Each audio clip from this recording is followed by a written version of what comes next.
90 காலகட்டத்தில் வந்து ரொம்ப சினிமா ஃபீல்ட் ரொம்ப ரொம்ப கஷ்டம். அது உங்களுக்கு தெரிஞ்சிருக்கும் இல்லையா? அது உள்ள நுழையிறது ரொம்ப கஷ்டமான விஷயம். இப்போ தான் யார் வேணால் ஹீரோ ஆகலாம், அதனால நானும் வந்துட்டேன். அவன் ஹீரோ ஆகலாம், இப்போ யாரோட மியூசிக் டேரக்டர் ஆகலான்றதால நாங்களாம் உள்ளே வந்திருக்கோம். சுடுகாட்டில் இருக்கிற ஒரு ஒரு வெட்டியான், அது மாதிரி ஒரு அதாவது ராவா இருக்கும் படம், பாலா சார் படம் மாதிரி ராவா பண்ணியிருப்பார். அது அவருக்கும் அந்த ஊரில் இருக்க ஒரு பொண்ணுக்கு ஒரு சின்ன லவ், ட்ரையாங்கல் லவ் மாதிரி தான் போயிட்டுருக்கு. அதாவது என் ஃபஸ்ட் டே ஷூட் பண்ணும்போது நீங்கள் நம்புவீங்களோ இல்லை சும்மா சொல்கிறேன்னு நினச்சிங்கன்னா சரி, நானும் ஹீரோயின் எல்லாம் உட்காந்துருக்கோம். ஏன்னா என் பக்கத்தில் ஒரு கேரக்டர் உட்காந்து தான் இருக்குது. அது எனக்கு தெரியுது. ஏன்னா ஹீரோயினுக்கு வந்து அன்றைக்கி தனியாக ரூம் கொடுத்துருக்காங்க. ஷூட்லாம் முடிஞ்ச பொண்ணு தான் சொன்னேன். ஏன்னா அந்த பொண்ணு பாவம் தனியாக இருக்குது ரூமில். நம்ம பாட்டு சொல்லிட்டு அந்த பொண்ணு தூங்க மாட்டாங்க, தூங்க கஷ்டப்படக்கூடாது இல்லையா? பிருந்தா, இன்னைக்கு கெஸ்ட் யாருன்னு சொல்லலாமா? சொல்லலாமே. கிழக்கே உதித்த காதல், ஜவ்வு மிட்டாய், கள்ளத்தனம் போன்ற வித்தியாசமான திரைப்படங்களின் இசையமைப்பாளர் ரவிகிரண் அவர்களே இன்றைய நம் விருந்தினர்.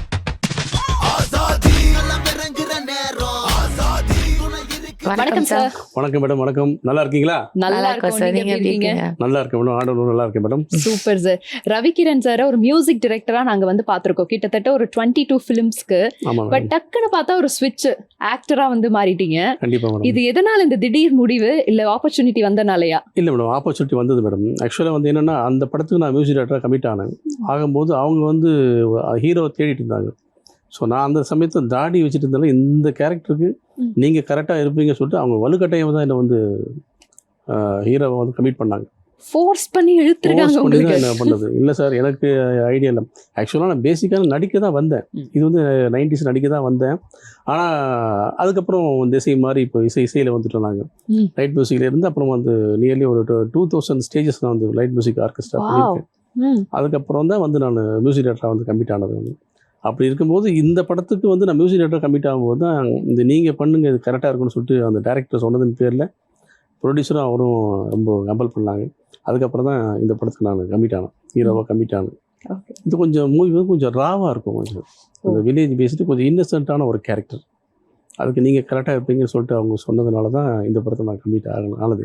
இதுதான் ஹீரோவாக முதல் பயணம் என்னுடைய அளவு. Okay okay sir. அண்ட் இந்த படத்தோட பெயர் அப்படியே கொஞ்சம் சொன்னீங்கன்னா நல்லா இருக்கும். படத்தோட பெயர் வடக்கு வாசல். இந்த படத்தோட இயக்குனர் வந்து சிவம் பேர், ப்ரொடியூசர் வந்து ரமேஷ்.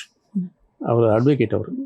அவருடைய விருப்பம். அவர் ஆக்சுவலாக வந்து ஒரு டிஎஃப்டி. அவர் ஃபஸ்ட்டு டிஎஃப்டி, அதுக்கப்புறம் தான் வந்து அட்வொகேட் ஆனார் ப்ரொடியூசர். அவருக்கு படம் பண்ணணும்னு ஆசை. ஸோ ஹீரோ வந்து தேடிட்டு இருந்தாங்க. தேடிட்டு இருக்கும்போது நீங்கள் இதில் தாடியோடு இருக்கும். ஒரு நாள் அந்த கெட்டப்லேயே அவங்க ஆஃபீஸ் போயிருந்தேன். ஒரு இன்னசென்ட்டான ஒரு கெட்டப் போயிருந்தேன். அவங்க நீங்கள் வெளியே போயிட்டு கொஞ்சம் டயர்டாக வந்தேன். இதை பார்த்துட்டு அப்புறம் டேரக்டர், சார் நீங்களே பண்ணலாம் சார், என்ன விளையாடுறீங்களா, உங்களுக்கு நான் தான் கிடச்சேன் நான் நீங்கள் அப்படின்னு. இல்லை சார் நீங்கள் பண்ணால் நல்லாயிருக்கும், நீங்கள் என்ன சொல்கிறீங்க, நீங்கள் பண்ணுறதை பற்றி ஒன்றும் இல்லை சார், நான் இது வரைக்கும் நான் நடித்ததில்லை நான் அப்படின்னு சொன்னேன். இல்லை சார் நீங்கள் நடிக்க கரெக்டாக இருக்கும்னு சொல்லிட்டு அவர் தான் என்ன டைரக்டர் தான் என்ன கொஞ்சம் ஃபோர்ஸ் பண்ணி நான் அந்த படத்தில் வந்து ஒரு ஹீரோவை வந்து கமிட் பண்ணாங்க. அதான் என்னோட முதல் பிரவேசம். ஆமாம், ஃப்ரேமில் ஃபர்ஸ்ட் வந்ததுக்கு டைரக்டர் சிவம் சார் தான் நன்றியை தெரிவிச்சுக்கிறேன். Super sir. லுக் டெஸ்ட் எடுத்தாங்களா சார்? ஏன்னா உங்களை அப்போவே பார்த்துட்டு ஃப்ரேம்க்கு வேறு கரெக்டாக நச்சுன்னு இருக்காரா அப்படின்னு சொல்லிட்டு லுக் டெஸ்ட் தனியாக எடுத்தாங்களா?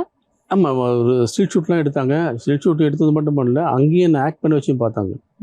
வீடியோ ஷூட்டும் எடுத்து நான் எப்படி பர்ஃபார்மன்ஸ் பண்ணுறேன்றது இது அதுக்காக தான் எடுக்கிறாங்க.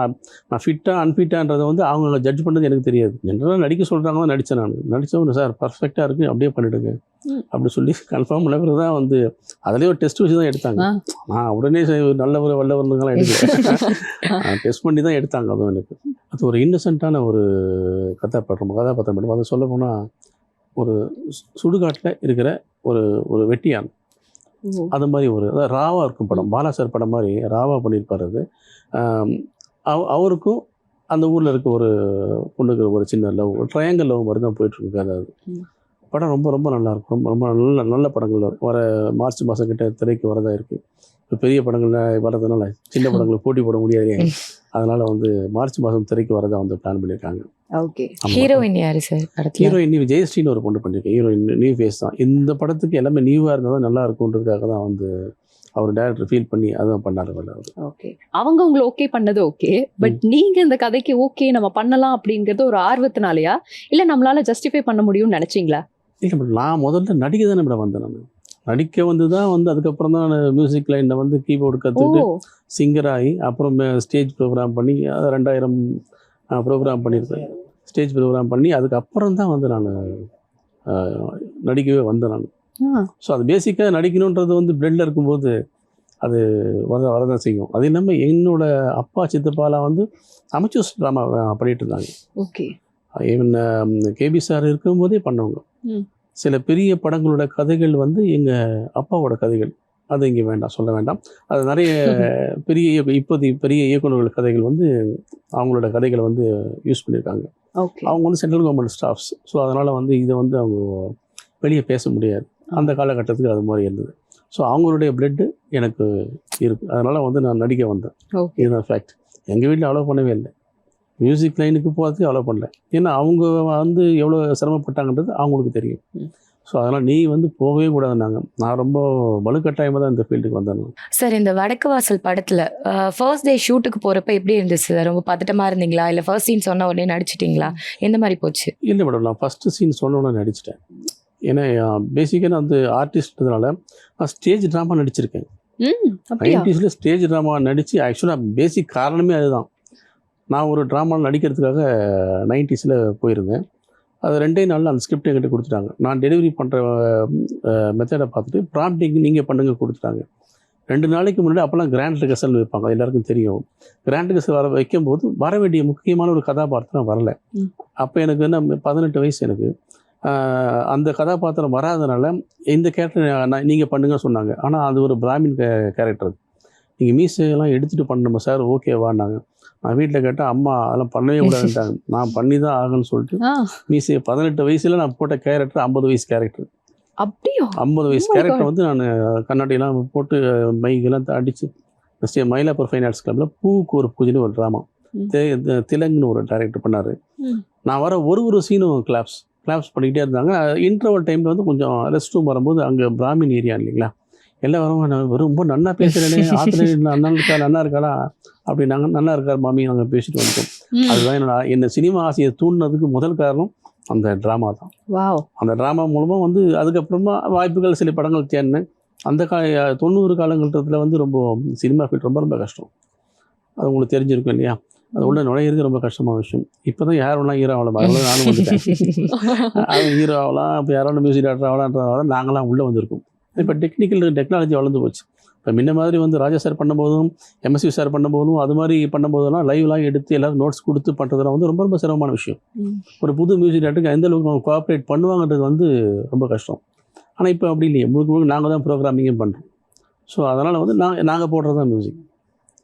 ஸோ கொஞ்சம் ஈஸி ஆகிடுச்சு எங்களுக்கு. கொஞ்சம் முன்ன மாதிரி முதல் மாதிரி இருந்த காலகட்டத்துக்கு தான் ரொம்ப கஷ்டம். ஒரு புதுவங்களுக்கு ரொம்ப வாய்ப்புகள் கம்மியாக இருந்தது. இப்போ எல்லாமே ஈஸி ஆயிடுச்சு. இப்போ ட்ராமாலேயே நீங்கள் ஃபோக்கஸ் பண்ணி வந்திருந்தா ஒரு நடிகராக வந்திருக்கலாம் அப்படிங்கிற ஒரு மைண்ட் செட் இருக்கா சார்? இருந்தது மேடம்.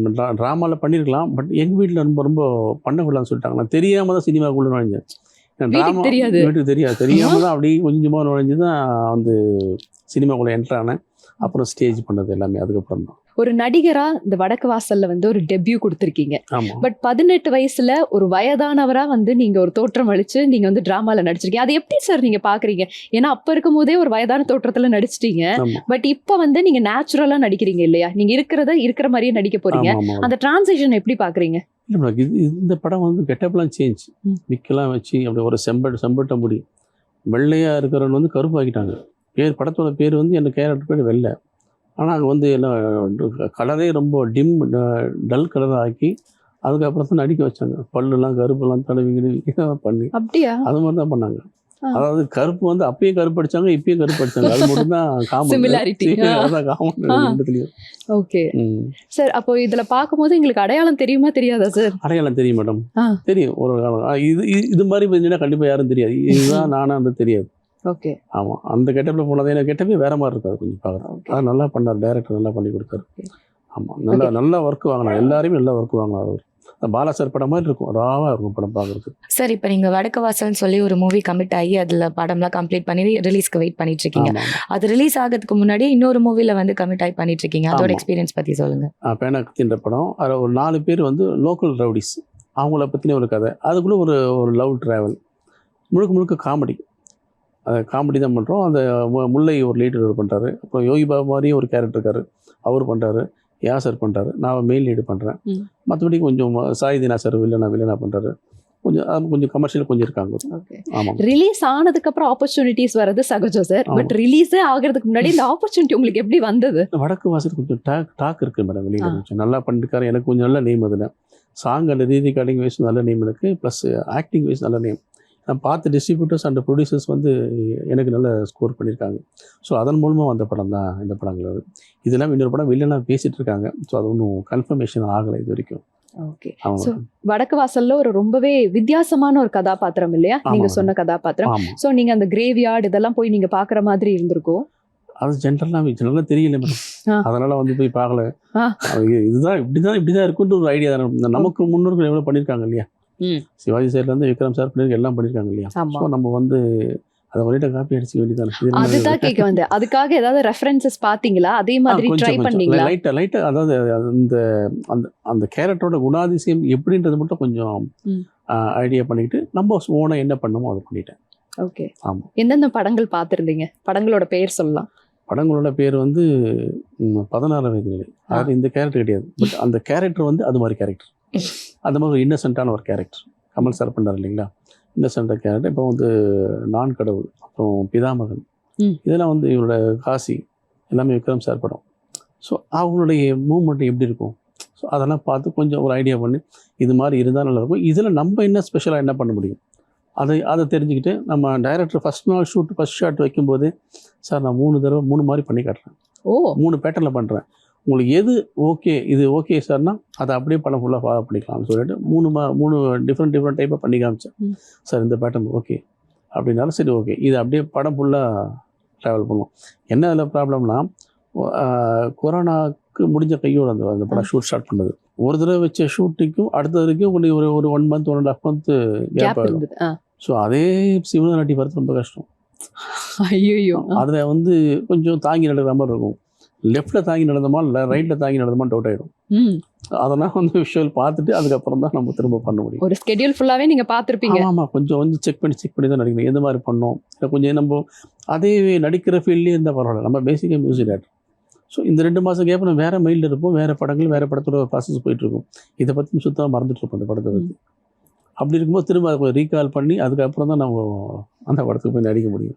ஓகே. இதுல அதிகமா டேக் போச்சு. எனக்கு வடக்கு வாசல்ல இந்த சீன் ரொம்ப கஷ்டமா இருந்தது, நானே அதிகமான டேக் வாங்கிட்டேன் அப்படின்னா அது எந்த சீன்? ஏதாவது பர்டிகுலர் சீன்? நான் வந்து 1 டேக் ஆர்டிஸ்ட் தான் மேடம். சிங்கிள் டேக்கு தான் எல்லாமே பண்ணது.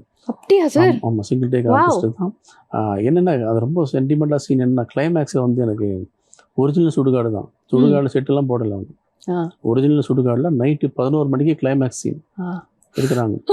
அதாவது அந்த லைட்டெல்லாம் ஆஃப் பண்ணிட்டோம்னா, ஒரு தீக்குச்சி ஏற்றினோம்னா பக்கத்தில் இருக்கிற 1 கிலோமீட்டர் தெரியும். அப்பா, அவ்வளவு இருட்டு. சுடுகாடு எப்படி இருக்கும், காம்ப்ளெக்ஸ் மாதிரியா இருக்கும். சுடுகாடு தானே. அந்த இடத்துல வந்து ஷூட் பண்ணுறாங்க மேடம். 11 o'clock shoot. நியர்லி ஒரு 3 pages to 4 pages டைலாக் கொடுத்துட்டாங்க. Single take. அங்கேருந்து அப்படி பேசிக்கிட்டே அப்படியே வந்து டைரக்டர் வந்து ஜஸ்ட் ஒரு 2 minutes தான் சார் சீன் முடிச்சிடலாம் சார் அப்படின்னு. Okay sir. நம்ம நடிக்க ஆரம்பித்தோன்னா அவர் கட்டே சொல்லலை. போகட்டும் விடுங்க.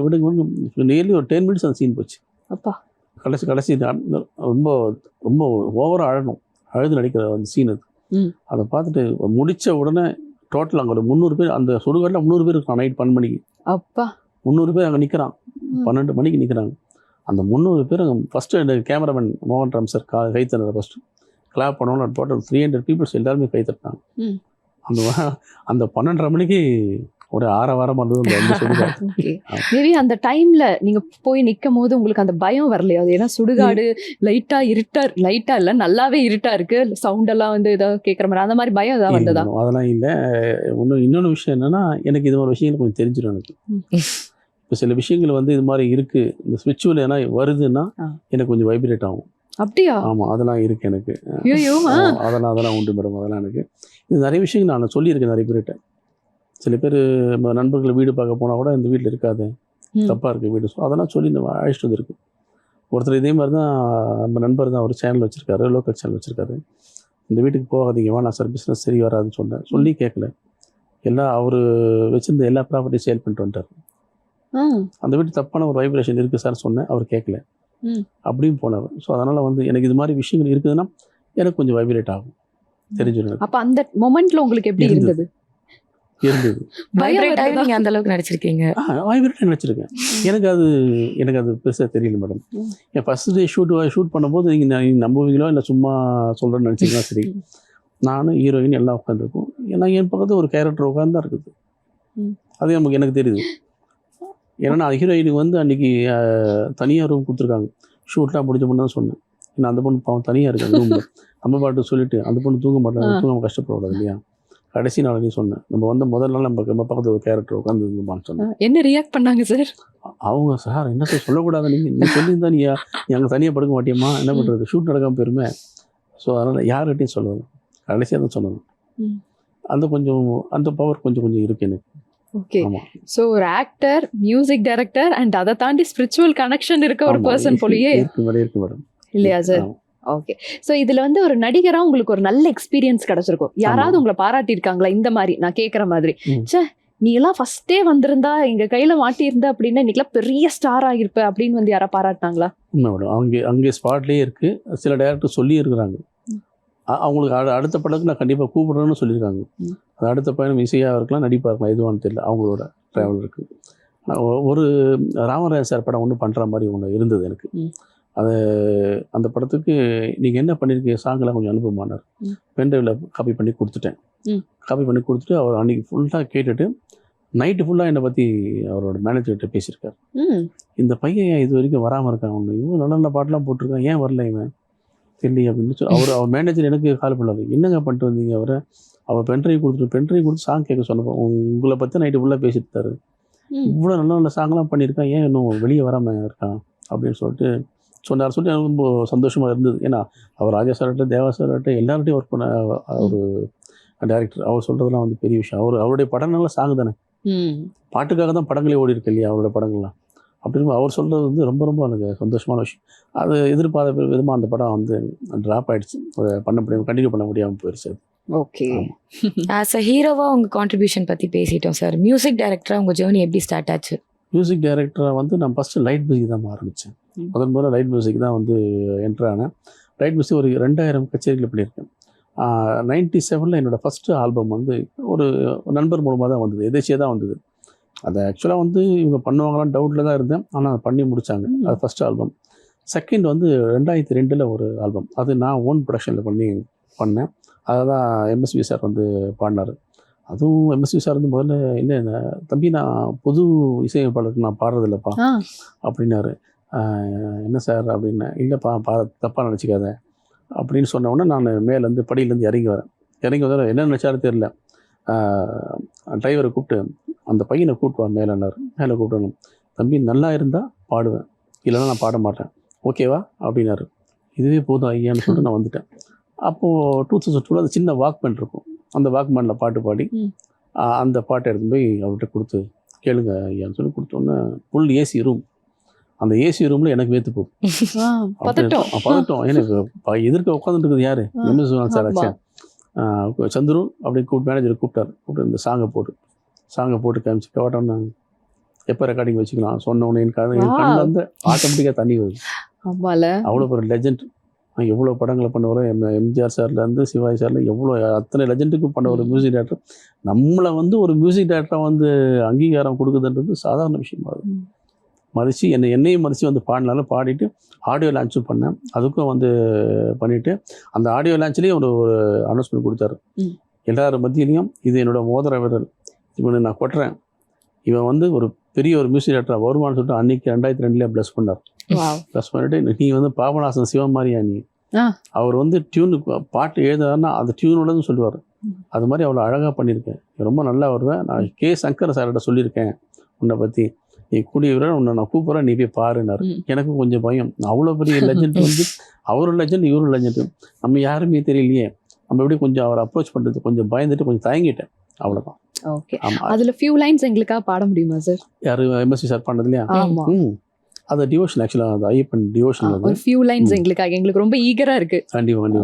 பாடிடு மனமே பாடிடு, பந்தள பாலனை நீ தேடு, பாரினிலே உனக்கு துன்பங்கள் விளைந்தால், பாரினிலே உனக்கு துன்பங்கள் விளைந்தால், ஐயனின் பாதத்தை நீ தேடு, பம்பா வாசனை நீ தேடு.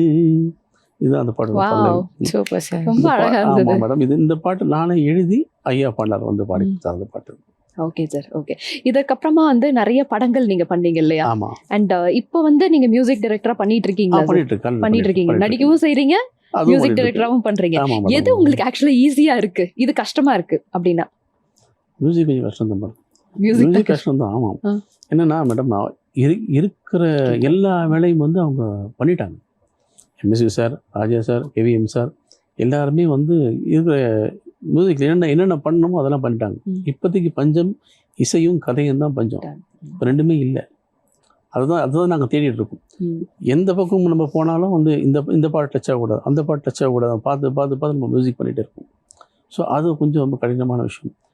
நடிக்கிறதுன்றது இயக்குனர் யோசிக்கிறாரு, நம்ம அவருக்காக நம்ம ஒர்க் பண்ணுறோம், அவ்வளோதான். அது கொஞ்சம் ஈஸியாக இருக்குது, அவ்வளோதான். Okay, fine sir. கிட்டத்தட்ட ஒரு 22 ஃபிலிம்ஸ்க்கு வந்து நீங்க மியூசிக் டைரக்ஷன் வந்து பண்ணியிருக்கீங்க. அண்ட் உங்களுடைய முதல் படம் மியூசிக் டைரக்டரா வாய்ப்பு எப்படி வந்தது? முதல் படம் வாய்ப்பு வந்து எதிர்ச்சியாக தான் வந்து மேடம். போய் நான் வந்து தேடி போகலை. ஒரு நடன இயக்குனர் வந்து எனக்கு தெரியும். அவர் வந்து என்ன பண்ணார், அவருக்கு வந்து இந்த டைரக்டர் வந்து ஃபோன் பண்ணுறார், தொல்லை பண்ணுறார், எனக்கு மியூசிக் டைரக்டர் ஒன்று சொல்லிட்டு. அவர் வந்து ஒரு ஷூட்டில் இருக்கார். ஏங்க அவர் அட்ரஸ் அங்கே போய் பாருங்கள், போங்க, அவர் அங்கே இருப்பார், போய் எதனா பண்ணிங்க போங்க சொல்லிட்டு என்ன அட்ரஸ் கொடுத்து அனுப்பிச்சிட்டார். அவர் வந்தார். அவர் வந்து இந்த டைரக்டரை அவாய்ட் பண்ணுறதுக்காக தான் என்னை வந்து போஸ்ட் பண்ணி அனுப்பிச்சி வச்சார். என்னோட ஆஃபீஸ்க்கு வந்த உடனே பார்த்தாரு, இதை சார் 5 பாட்டு பண்ணணும், இதுதான் சுச்சுவேஷன். சரி சார் நான் பண்ணி வைக்கிறேன் சொல்லிட்டு 5 பாட்டும் பண்ணி வச்சுட்டு ஒரு வாரம் கழிச்சு வந்தார். வந்தோடனே சாங் கேட்டு எல்லா சாங்கும் நல்லா இருக்குது சார், உடனே ரெக்கார்டிங் போகலான்னு சொன்னேன். சரி போகலாம். ஸோ அது மாதிரி வந்தது தான். அதாவது அவரை கட் பண்ணுறதுக்காக எங்கிட்ட அனுப்பிச்சு வச்ச டேரக்டர் தான் முதல். அதான் அவங்க கிழக்கு உதித்த கதை படம். அப்படி தான் முதல் படமே எனக்கு வந்தது. ஓகே. அந்த முதலாக நடிக்கும்போது நடித்தது ட்ராமாவில் எப்படி யாரும் வராதப்போ எனக்கு கேரக்டர் கிடைச்சதோ, அதே மாதிரி யாரும் வராதப்போ தான் எனக்கு இந்த வாய்ப்பு கிடைச்சது. Amazing, amazing. நீங்க வந்து பெரிய பெரிய சிங்கர்ஸ் கூடலாம் ஒர்க் பண்ணியிருக்கீங்களா சார்? ஸோ இந்த சிங்கர் கிட்ட வந்து நான் வேலை கேட்குறதோ இல்லை வேலை வாங்குறதோ கொஞ்சம் கஷ்டமா இருந்துச்சுன்னா யாரை சொல்லுவீங்க? எல்லா சிங்கர்ஸுமே கொஞ்சம் கஷ்டம் தான். ஏன்னா இது இப்போ சினிமா பாடல்களில் கேட்டு பாடுறது வந்து கொஞ்சம் ஈஸி. இது நம்மளோட கிரியேட்டிவ் வந்து அவங்க மேலே அதை செலுத்தி அவங்ககிட்ட நம்மளுக்கு தேவையானது அவங்ககிட்ட வாங்கணும். ஸோ முதல்ல அவங்க வந்து சாங்குக்குள்ளே உள்ளே வரணும். உள்ளே வந்து அதுக்கப்புறம் தான் வந்து அந்த பாடல்களை நம்ம கேட்க முடியும். அதுக்கான ஒரு ஃபீல் கொடுக்கணும். நம்ம என்னென்ன கேட்குறோமோ அதெல்லாம் அவங்க கொடுக்கணும். எந்த ஒரு சிங்கர் வந்தாலும் என்கிட்ட நியர்லி 2 hours கம்மி போக மாட்டாங்க. டாப் சிங்கர்ஸ் கூட எல்லாருமே மேடம். எனக்கு வேணும், எனக்கு தேவையானது வர வரைக்கும் நான் விட மாட்டேன். எனக்கு வரணும், எனக்கு இது வேணும்ன்றது விடவே மாட்டேன். அந்த சிங்கர் பாடி தான் ஆகணும். ஒரு சிங்கர் வந்து என்னோட முதல் படத்தில் ஒரு பெரிய சிங்கர் தான், பேர் வேண்டாம், பாடுறாரு, சாங் பாடுறாரு. பாடும்போது ஒரு லைட்டாக நோட் கொஞ்சம் மாறிடுச்சு. அண்ணா இங்கே நோட் மாறுது, நான் தம்பி அங்கே ஒன்று ஆட்டோ டியூன் பண்ணிக்குமா அப்படின்னாரு. எனக்கு கொஞ்சம் முதல் படம் கொஞ்சம் ரொம்ப எக்ஸைட் ஆகிட்டேன். ஆட்டோ டியூன் பண்ணுறதுன்னா அதுக்கு நீங்கள் தேவையில்லை, நானே பண்ணிவிடுவேன்ட்டேன். அப்படியே சொல்லிட்டீங்களா? அப்படியே சொல்லிட்டேன். ஆட்டோ டியூன் பண்ணுறதுக்கு நீங்கள் எதுக்கு, நானே பாடிட்டோன்னே அப்படின்னு சொன்னால் இவர் நம்ம சவுண்ட் இன்ஜினியருக்கு ரொம்ப ஷாக் ஆகிட்டார். ரவிகரன் பட்டு சொல்லிட்டீங்க நீங்கள் அப்படின்னாரு. இதுதானே உண்மைன்னா அவர் அங்கேருந்து கன்சோல்லேருந்து அவர் பேசுகிறார். என்ன சொல்கிறாரு மியூசிக் டைரக்டர்? இல்லை சார் இன்னொரு டேக் போகலான்னு சொல்கிறாருன்னு சொல்லிட்டு இவர் கொஞ்சம் காம்ப்ரமைஸ் பண்ணிட்டார். பெரிய சிங்கர் தான். ஸோ எனக்கு அது தேவை, எனக்கு இது வேணுன்றப்போ அதை நம்ம இங்கே பாடி தான் ஆகணும். பேமெண்ட் கொடுக்குற விஷயம் அந்த தொழிலுக்கான மரியாதை அதுதான். இப்போ டிஎம்எஸ் சார் எஸ்பிபி சார்லாம் வந்து எஸ்பிபி சார்கிட்ட பாடும்போது சார் ஆனால் இது வேணும் அப்படின்னா வந்து அவர் பாடுவார். தப்பு நம்ம சொல்லிகிட்டே இருந்தால் அது என்ன தப்பு, நீங்கள் பாடி காட்டுங்க. ஏன்னா ஒரு மியூசிக் டைரக்டர் யோசிக்கிறது வந்து ஒரு சிங்கரால் யோசிக்க முடியாது. இது அவரோட அவர் சொன்னது தான். அது நீங்கள் பாடுறதை வந்து நாங்கள் பாட முடியாது எப்போவுமே அப்படி சொல்லிட்டு அவர் சொல்லிவிட்டு நீங்கள் இதை பாடி காட்டுங்க சொல்லுவார். பாடி காட்டி ஓகேன்னா ரைட் ஓகே, அவர் மைண்டில் எதிரி பாடுவார். நான் அவர்கிட்ட ஒர்க் பண்ணக்கூடிய ஒரு சுச்சுவேஷன் இருந்து ஜஸ்ட் மிஸ் ஆகி போச்சு எனக்கு. அவர் ஜானகியம்மா என்னோட முதல் படத்தோட பாடல் வந்து ஜானகியம்மா எஸ்பிபி சார் தான் பாடுறதா இருந்துச்சு. ஜானகியம்மாவுக்கு சாங்லாம் கேட்டுட்டு அவங்க ரவிகை ரொம்ப நல்லா இருக்குது, இந்த ராகத்தில் வந்து இந்த மாதிரி டியூன் போட்டதுக்கு ரொம்ப அருமையாக இருக்குது, ஆனால் என்னால் பாட முடியாது. அப்போ த்ரோட் இன்ஃபெக்ஷன் ஆன பீரியட். அதுக்கப்புறம் தான் அவங்க பாடுறது இல்லை. அவங்க என்னால் பாட முடியாது ரவி, இந்த பிச்சு என்னால் போக முடியாது. அப்படின்னு சொல்லிட்டாங்க. இல்லை அவங்களோட வந்து ஒர்க் பண்ணுறதா இருந்தோம் நாங்கள். அது ஒரு மிஸ், எனக்கு ஒரு நல்ல லெஜண்ட் கூட ஒர்க் பண்ண முடியாமல் ஒரு சந்தர்ப்பம் ஆயிடுச்சு. லைட்டா மிஸ் ஆயிடுச்சு. ஆமாம் ஆமாம். ஓகே, எந்த சிங்கரோட ஒரு நல்ல மெமரபிளான ஒரு மொமெண்ட் வந்து ஷேர் பண்ணீங்க சார் ரெக்கார்டிங் செஷன்ல? கார்த்திகேயன் கூட நல்லா இருக்கும் மேடம். எம்எல்ஆர் கார்த்திகேயன் கூட கொஞ்சம் ரொம்ப ஃப்ரெண்ட்லியாக அவர் பண்ணுவார். அவர் நம்ம சொல்கிறது புரிஞ்சுப்பார். ஆனால் நான் இங்கே சொல்லுங்க நான் பாடுறேன் அப்படின்னு வரும். அதெல்லாம் கொஞ்சம் நல்லா இருக்கும். எம்எல்ஆர் கார்த்திகேயன் நல்லா ரொம்ப ரொம்ப க்ளோஸாக இருப்பாங்க. இப்போ ஏமாம்பிக்கான ஒரு சிங்கர் இருக்காங்க, அவங்களும் நம்ம சொல்கிறதுனா வந்து கேட்பாங்க, என்ன சொல்கிறோமோ நல்லா பாடுவாங்க. நிறைய சிங்கர்ஸ் இன்ட்ரோவும் பண்ணியிருக்கேன். இன்றைக்கெல்லாம் அவங்க கொஞ்சம் ஓரளவு கொஞ்சம் நல்ல லெவலில் இருக்கிறாங்க. ஓகே, இது அதான் எம்எஸ்வி சொன்ன மாதிரி, சார் சொன்ன மாதிரி, இது மோதிரவர்கள் நம்ம கையில் ஆரம்பித்து வைக்கிறது கொஞ்சம் எல்லாருமே நல்லா தான் வந்துட்டு இருக்காங்க மேடம். ஓகே, அது ஆர்டிஸ்ட் ஆகட்டும், டெக்னீஷியன் ஆகட்டும், எல்லாருமே இது பண்ணிட்டு இருக்காங்க.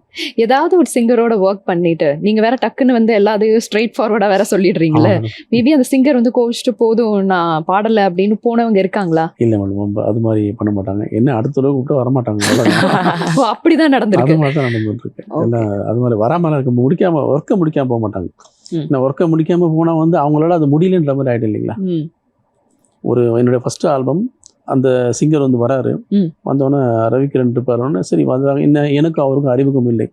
அவர் இங்கே இருந்தவர் தான், இதே ஜேடியில் இருந்தவர் தான். ஆமாம், வராரு வந்து சார் டியூன் ஜஸ்ட் டிவோஷனல் தானே, ஒரு 10 மினிட்ஸில் பாடிட்டு நான் அடுத்த ரெக்கார்டிங் நான் போகணும், இதை வந்துடுறேன் சார் பார்க்கலாம் சார், டியூன் சொல்லிக் கொடுக்குறேன். டியூன் சொல்லிக் கொடுக்கும் போதே அவருக்கு வேறு வந்துடுச்சு. முடிச்சுட்டு சாங் ரெக்கார்டிங் உள்ளே போகிறாரு. Nearly 2.5 hours. அவர் அதாவது ஐயப்பன் பாட்டு தானே ஜஸ்ட் பாடிட்டு வந்து நான் சொல்லிட்டு போனவர் 2.5 மணி நேரம் அங்கே உள்ளே இருந்தார். பாட முடியல. வெளியே வந்தவொடனே பேமெண்ட் வாங்கின்னு ரவிக்கரன் நம்ம ஃபியூச்சரில் மீட் பண்ணோம் கையை கொடுத்து உடனே போயிட்டார். போயிட்டார். இது வரைக்கும் அவர் சந்திக்கல வச்சுக்கலாம். இது வரைக்கும் அவர் நீங்க திருப்பி கால் பண்ணி பார்க்கலையா சார்? இல்லை மேடம், பண்ணல. அவர் அதுக்கப்புறம் அவர் ஃபீல்ட் அவுட் ஆயிட்டார். அவ்வளோ. சார் உங்களோட படங்களில் வந்து மியூசிக்ஸில் வந்து நீங்கள் பாடியிருக்கீங்களா சார்? பாடியிருக்கேன் மேடம். பேத்தா சாங் தான் பாடியிருக்கேன். ஆக்சுவலாக வந்து நான் என்னோட படங்களில் முதல் நான் தான் ட்ராக் பாடுவேன். நான் ட்ராக் பாடிட்டு அதுக்கப்புறம் தான் சிங்கர்ஸ் வந்து பாடுவாங்க. ட்ராக்குக்கும் வந்து வெளியே சிங்கர்ஸ் கூப்பிட்டு நம்ம பாட வச்சா நம்ம பாடுற ஃபீல் வந்து அவங்கள்ட்ட கிடைக்காது. ஸோ அதனால் நான் தான் பாடுவேன். அந்த படத்தில் நான் ஒரு சாங் அந்த ட்ராக் நான் தான் பாடினேன். ட்ராக் பண்ணதை பார்த்து டைரக்டர் அண்ட் ப்ரொடியூசர் வந்து இதுவே ட்ராக்கே நல்லா நீங்கள் எதுவும் டிஸ்டர்ப் பண்ணுறீங்க வேண்டான்னு சொல்லிட்டு அவங்க ரொம்ப ஃபோர்ஸ் பண்ணிட்டாங்க. இல்லை சார், இது நான் பாடி இவ்வளோ தான் பாடியிருக்கேன், சிங்கர்ஸ் பண்ணால் இன்னும் நல்லா இருக்கும் சார், ட்ரை பண்ணலாம் சார் அப்படின்னு. இல்லை இதுவே ஓகே சார் அப்படி சொல்லி நான் கொஞ்சம் ராஜா சார் வாய்ஸில் பாடுவேன். அதனால் வந்து அதை அப்படியே இருக்கட்டும் சொல்லிட்டு விட்டுட்டாங்க. அப்படியா சார்? ப்ளீஸ் எங்களுக்காக பாடிடுங்க ப்ளீஸ். சொந்தம் என்று சொல்ல அடையாரும் இங்கு இல்லை, கண்ணீர் சிந்தும் கண்ணில் வந்த கண்ணீர் கூட இல்லை, பெற்ற வழி உறவு இல்லை, பேச ஒரு நாதி இல்லை, சோதனைகள் சிந்திடவே சொல்ல ஒரு நாதி இல்லை, தெய்வத்தின் தண்டனையே மூடிவிட்டு சென்றது யார், தாரானே நானே தான நானே நானே. இதுதான் பாட்டோட பல்லவி. இது நான் பாட்டு நல்லா இருக்கு அப்படியே இது வச்சுங்க சொல்லிட்டு வச்சுட்டாங்க. அதான் என்னோட முதல் பாடல். வாவ், சினிமாவில் பாடணும். Great sir. ஓகே, நீங்க கம்போஸ் பண்ண பாடல்கள்லயே வந்து உங்களுக்கு ரொம்ப க்ளோஸ் டு யுவர் ஹார்ட் அப்படின்னா எந்த பாடல் சொல்வீங்க? நிறைய இருந்திருக்கும் டெஃபினட்டா, எல்லாமே நீங்க அப்படியே சொல்லலாம் சார். எல்லா பாட்டும் நல்ல பாட்டு தான். அதில் வந்து இப்போ நான் நடித்த படத்தில் அந்த பாட்டு ரொம்ப பிடிக்கும் எனக்கு. சின்ன சின்ன ஆசை ஒன்றுன்னு ஒரு பாட்டு ஒன்று, அந்த நல்லா இருக்கும், டூயிட் சாங் அது. அந்த பாட்டு கொஞ்சம் பிடிக்கும், எனக்கு பிடிக்கும். நான் நடித்த படம்ன்றதுல அந்த டியூன் கொஞ்சம் நல்லா இருக்கும். கொஞ்சம் டியூன் மட்டும்தான் காரணமா சார்? ஆமாம், டியூன் மட்டும். லிரிக்ஸ் இருக்கலாம் அந்த மாதிரி. லிரிக்ஸ் வந்து கொஞ்சம் சிம்பிளாக இருக்கும், ரொம்ப யதார்த்தமான வரிகள். என்னோட படங்களில் வந்து ரொம்ப காம்ப்ளிகேட்டடான வரிகள்லாம் வந்து நான் மேக்ஸிமம் நான் படம் அலோவ் பண்ண மாட்டேன். கொஞ்சம் எல்லாருக்கும் போய் சேர்ற மாதிரி இருக்கணும் வரிகள். என்னோட முதல் படத்துலேயே அந்த மாதிரி ஒரு சுச்சுவேஷன் நடந்தது. அந்த படத்தில் அந்த கவிஞர் என்ன பண்ணார், சாங் எல்லாத்தையும் 5 பாட்டுக்கும் பாடல்கள் எழுதி கையில் கொடுத்துட்டாரு. இதுதான் சார் சாங்குன்ட்டு, இது அப்படியே நீங்கள் கையில் வச்சிங்க, இது எனக்கு வேணாம், உட்காருங்க. உட்கார வச்சு நியர்லி ஒரு 2 days அவரை உட்கார வச்சு வேலை வாங்க. அவர் ரொம்ப கவித்துவமாக கவிநயமாலாம் எழுதி கொண்டு இருந்தார். படத்தோட கேரக்டர் ஹீரோ யார்? ஹீரோ சாதாரண ஒரு குப்பை பொறுக்கிற ஒரு ஆள். அவனுக்கு இன்றைக்கி வந்து இலக்கிய நயமாக எதுக்கு எழுதணும்? அவனுடைய மைண்டில் என்ன இருக்கும், அவனோட தாட் எப்படி இருக்கும்? சாதாரணமாக தான் இருக்கும். நீங்கள் அதுக்கு எழுத மாதிரி எழுதுங்க. அதை விட்டுட்டு நீங்கள் வந்து ரொம்ப ரொம்ப கவித்துவமெல்லாம் எழுத வேண்டிய அவசியம் இல்லை சார் அப்படின்னு சொல்லி எனக்கு அவருக்கு ரொம்ப ஆர்கியூமெண்ட் நடந்தது. எனக்கு டைரக்டர் ஆர்கியூமெண்ட் நடந்தது. நான் டைரக்டர் ஒரே வார்த்தை சொல்லுவேன், உங்களுக்கு டியூன் ஓகே இல்லையா, டியூன் ஓகே, அப்போ நீங்கள் உங்களுக்கு எனக்கு சம்மந்தம் கிடையாது, நீங்கள் போயிடுங்க. எனக்கும் கவிஞர் தான், உங்களுக்கு பாட்டு நல்லா வர வைக்க வேண்டியது என்னோட வேலை. ஸோ நானும் அவரை சண்டை போட்டுப்போம், எது வேணா பண்ணிப்போம். அந்த இடத்துல மட்டும் சண்டை போட்டு எது வேணா பண்ணிப்போம். ஒர்க்கு நல்லா வரணும் உங்கள் வேலை. நல்லா பாட்டுக்கு ஃபைனல் பண்ணிவிட்டு உங்களுக்கு காமிக்கிறேன், இது நல்லா இருக்குது இல்லைன்னு மட்டும் சொல்லுங்கள் சார். இல்லை நீங்கள் நான் தான் டைரக்டர், நான் தான் பண்ணணும்னு சொன்னால் உங்களோட விருப்பம், நான் இந்த இதுலேயும் தலையிட மாட்டேன் அப்போ நான் சொல்லிட்டு வரேன். இல்லை சார் நீங்கள் ஓகே நீங்கள் பார்த்துங்க. அதுக்கப்புறம் தான் அவரோட வர வச்சு எழுதி பண்ணது. ஓகே. யூஸ்வலாகவே இப்போ இருக்க மியூசிக் டைரக்டர்ஸ் வந்து ஒரு விஷயம் சொல்கிறாங்க, அதாவது நாங்கள் ஆல்ரெடி வந்து மியூசிக் நிறைய கம்போஸ் பண்ணி வச்சுருப்போம், நிறைய பிஜிஎம்ஸ் வந்து எங்ககிட்ட பேங்கிங்காகவே இருக்கும். படங்கள் வந்து சொல்லும் போது எது சூட் ஆகுதோ அதை நாங்கள் அப்படியே அப்ளை பண்ணி நாங்கள் அவங்கள பார்க்க சொல்லிடுவோம் அப்படின்னு சொல்லியிருக்காங்க. பட் நீங்களும் அதே மாதிரி யூஸ் பண்ணியிருக்கீங்களா? கிட்டத்தட்ட என்னோட சிஸ்டம் குறைஞ்சபட்சம் ஒரு 600-700 டியூன் இருக்குது. இப்போ இருக்கு கரண்ட் வச்சிருக்கு. ஆனால் அது எப்பயாவது ரொம்ப ஃப்ரீயாக இருக்கிற டைமில் சும்மா எடுத்து பார்ப்போம். ஏன்னா ஒரு படத்தில் ஒரு சாங் பண்ணோன்னா அந்த ஒரு சாங் குறைஞ்சபட்சம் 10 டியூன் அது போடும். அதில் அவங்க செலக்ட் பண்ணுறது ஒரு டியூன் தான், மிச்சம் 9 டியூன் என்ன பண்ண முடியும், அது அப்படியே உள்ள இருக்கும். இதே மாதிரி ஒரு படத்தில் 5 சாங்னா குறைஞ்சபட்சம் 50 டியூன் 60 டியூன் போடும் இல்லையா, அந்த டியூன்ஸ்லாம் உள்ளே தான் இருக்கும். எப்போனா ஒரு சமயத்தில் வந்து அதை எடுத்து பார்ப்போம். இப்போ ஒருத்தர் கமிட்மெண்ட் பண்ணிட்டோம் சார், வந்து ஒரு 5 டியூன் போட்டு வைங்க சார் வந்து வரும்னு சொல்லிடுவாங்க. அன்றைக்கி நம்ம 2 டியூன் தானே போட்டிருப்போம், மிச்சம் 3 டியூன் இருக்காது. அந்த மாதிரி சமயத்தில் என்ன பாடல் இருக்கும் கொஞ்சம் ஜஸ்ட்டு ஒரு செக் பண்ணும்போது ஒரு ஃபோல்டராக போட்டு வச்சுருக்கோம். 6-8 சாங்கு, 2-4 7-8 தனித்தனியாக போட்டு வச்சுருக்கோம். லவ் சாங் 3 சாங்கு, குத்து பாடம் தனித்தனியாக போட்டு வச்சுருக்கோம். அதிலேருந்து எடுத்து அவங்களுக்கு தேவையானதை எடுத்து வைப்பேன். இது ஓகேன்னா அதை அப்படியே எடுத்து யூஸ் பண்ணிப்போம், இல்லைன்னா அது அப்படியே தான் இருக்கும். மோஸ்ட்லி 90% அந்த மாதிரி அந்த பேங்க்லேருந்து நான் எடுத்து யூஸ் பண்ணுறதே கிடையாது. ஆமாம், ஏன்னா ஒரு தடவை யூஸ் பண்ண சாங் அதனுடைய ஒரு சின்ன ஒரு சாயல் கூட மற்ற பாட்டில் வராது.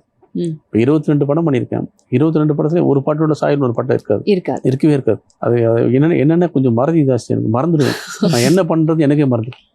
ஸோ அதனால் வந்து பிஜிஎம் ஆகட்டும், சாங் ஆகட்டும், ரீரெக்கார்டிங் ஆகட்டும், எதுவுமே வந்து ஒரு படத்தோட சாயல் ஒரு படத்தில் எதுவுமே இருக்காது. இப்போ புதுசாக வர டிரெக்டர்ஸ்லாம் வந்து பார்த்தீங்கன்னா மியூசிக் டிரெக்டர்ஸோடய உட்காந்து கம்போசிஷன் பண்ணுற டைமில் கூட கூடவே உட்காந்துருப்பாங்க. எப்படி பண்ணுறாங்க, நமக்கு ஸ்டைல் ஓகேவா, பேட்டர்ன் ஓகேவா அப்படின்னு சொல்லி பார்ப்பாங்க. பட் அந்த டைம்ஸில் வந்து சில நேரம் வந்து இப்படி வேண்டாம் அப்படின்னு அவங்க ஒரு சில சஜஷன் சொல்லும் போது கருத்து வேறுபாடுகள் வந்திருக்கா சார்? கண்டிப்பாக வந்திருக்கு மேடம், நிறைய தடவை வந்திருக்கு. இன்னும் ஃபஸ்ட்டு படத்துக்கு வந்திருக்கு. டைரக்டர் வந்து என்ன அந்த படத்துல இருந்து தூக்கரோடு போயிட்டாங்க. எந்த படம் சார் அது? ஃபர்ஸ்ட் படம் கிழக்கு வித்துக்கார படமே எனக்கு அவருக்கு ஓவர் ஆர்குமெண்ட். இது கரெக்டாக இருக்குன்றாரு, நான் இல்லை சார் இதுதான் கரெக்டுன்றாரு. இல்லை சார் வரக்கூடாதுன்றாரு. சார் நீங்கள் சொன்ன சுச்சுவேஷன் இதுதான், இதுக்கு இந்த மாதிரி டியூன் போட்டதா சார் நல்லா இருக்கும் அப்படின்னு சொல்லிட்டு ஒத்துக்கவே இல்லை. சரி சார் உங்கள் இஷ்டம் நீங்கள் பண்ணுங்க. ஒரு 20 நாளாக வரவே இல்லை. இந்த இடைப்பட்ட காலத்தில் அங்கேயும் நம்ம நண்பர்கள் இருப்பாங்க இல்லையா, சார் என்ன சார் திடீர்னு புது மியூசிக் டேரக்டர் பார்க்குறாரு அவரு அப்படின்னா. அதுக்கப்புறம் நான் ஃபோன் பண்ணி பேசி என்ன பிரச்சனை உங்களுக்கு, எனக்கு சாங் பிடிக்கல வாங்க, சாங் தானே பிடிக்கல வாங்க கூப்பிட்டு நம்ம வேறு சாங் அவர் போட்டு இது ஓகே இதுதான் சார் நான் கேட்டேன், நான் இது ஒழுங்காக முதலே கேட்க வேண்டியது தானே, நீங்கள் சொன்ன பேட்டர்ன் வேறு, இப்போ நீங்கள் கேட்குற பேட்டர்ன் வேறு, அது மாதிரிலாம் ஆயிருக்கு. அதே மாதிரி இந்த சில இயக்குநர்களுக்கு தத்தகாரம் போட்டால் புரியாது. இந்த தத்தகாரம் போட்டு காமிச்சிருப்போம், இந்த பாட்டு நல்லாவே இல்லைன்னு, நல்லா இல்லை சார் வேணாம் சார். அதே பாடல் வேற படத்துக்கு அது லிரிக்ஸோட பிஜிஎம்ஸ் எல்லாம் ஃபுல் பேக்கப்பாக கூட இருக்கும்போது இந்த மாதிரி பாட்டுலாம் என்னோட படத்தில் போடவே மாட்டேங்க. நீங்கள் நம்ம படத்துக்கு போட்ட பாட்டு தாங்க, நீங்கள் தானே வேணும்னு சொன்னீங்க, நம்ம படத்துக்கு போட்ட பாட்டு தான், நம்ம படத்துக்கு போட்ட பாட்டு தான், நீங்கள் வேணாம்னு சொல்லவே தான் அந்த படத்துக்கு நான் போட்டேன். இது மாதிரி நடந்திருக்கு. இது மாதிரிலாம் ஓகே. நீங்கள் மியூசிக் எல்லாம் கம்போஸ் பண்ணிட்டு சாங் அவுட் கொடுத்துருவீங்க இல்லையா, ஸோ அதை வந்து ஷூட் லொகேஷனுக்கே டேரெக்டாக போய் எப்படிடா ஷூட்டிங் பண்ணுறாங்க நம்ம பாட்டுக்கு அப்படின்னு பார்த்துருக்கீங்களா? அதெல்லாம் இருக்கும் மேடம். அது எப்படி சார் இருந்தது? அது கொஞ்சம் எக்ஸைட்டடாக இருக்கும், சில டைமில் கொஞ்சம் போர் அடிக்கும். ஆமா, ஒரே விஷயத்தை எடுத்துகிட்டே இருப்பாங்க இல்லையா, அது கொஞ்சம் போர் அடிக்கும். அவன் எடிட்டிங்லேயும் இப்போ உட்காந்துருக்கேன். ஆரம்ப காலத்தில் எடிட்டிங் போய் உட்காருவேன், உட்காந்து எப்படி எடிட் பண்ணுறாங்க அதையும் கொஞ்சம் கற்றுக்கிட்டேன். நான் எடிட்டிங் கற்றுக்கிறது எல்லாமே எல்லாத்தையும் கொஞ்சம் தெரிஞ்சு வச்சுப்பேன். எல்லா டிபார்ட்மெண்ட்டும் தெரிஞ்சு வச்சுருந்தது இல்லைங்களா, அதுவும் போகிறது உண்டு. உங்களோட ஆக்டிங்கில் வந்து 2 படம் ரிலீஸ்க்காக வெயிட்டிங்கில் இருக்குது சார். அதே மாதிரி மியூசிக் டைரக்டராகவும் ஏதாவது மூவிஸ் ரிலீஸ்க்கு வெயிட்டிங்கில் இருக்கா சார்? ஆமாம், என்னோட படமே வடக்கு வாசல் ரிலீஸுக்கு வீட்டில் இருக்குது. அப்புறம் வந்து பாதகன்னு ஒரு படம், தனித்துருப்பெண், பதிரடி, இந்த 4 படமும் வந்து வெயிட்டிங்கில் இருக்குது, ரிலீஸ்க்கு ரெடியாக இருக்குது. வாவ். அது மார்ச்சுக்கு மேலே எதிர்பார்த்துட்ருக்கோம். ஆக்சுவலாக வந்து லாஸ்ட் இயரே பண்ண வேண்டியது, அது கொஞ்சம் தள்ளி போயிடுச்சு. மார்ச் கழிச்சு தான் பண்ணுற மாதிரி இருக்காங்க. Super sir. அண்ட் இவ்வளோ நேரம் வந்து நாங்கள் கேட்ட எல்லா கேள்விகளுக்கும் ரொம்ப அழகாக சுவாரஸ்யமாக நிறைய பதில்கள் வந்து ஷேர் பண்ணியிருந்தீங்க. வடக்கு வாசல் அண்ட் மற்ற படங்களுமே சீக்கிரமாக ரிலீஸ் ஆகணும் அண்ட் வந்து சூப்பர் ஹிட்டாக வந்து உங்களோட எல்லா படங்களும் மாறணும் அப்படின்னு சொல்லி ஜெயா டிவி சார்பாக வாழ்த்துக்களை தெரிவிச்சுக்கிறோம். Thank you for joining. நன்றி, வணக்கம்.